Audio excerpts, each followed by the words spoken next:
చేయాలో మీకు చూపిస్తా. ఇప్పుడు ఇక్కడ 0 ఉంది, ఇక్కడ 6 ఉంది. ఎట్లా అవుతుంది అట్లా?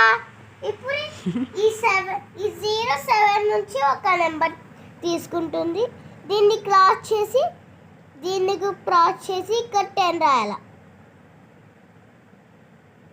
ఇక్కడ 7 నుంచి ఒక నెంబర్ 0 తీసుకుంది కదా, ఇప్పుడు ఎంత అవుతుంది? 6.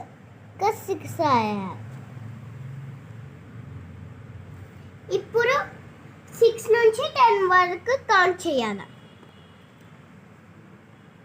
7 8 9 10 అన్నీ వచ్చినాయనకి 4 అంటే ఇక్కడ 4 రాయాలి.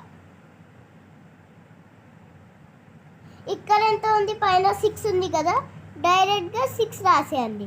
64 అవుతుంది మీకు. నేను ఇంకోటి చేస్తా. అప్పటికే బాయ్.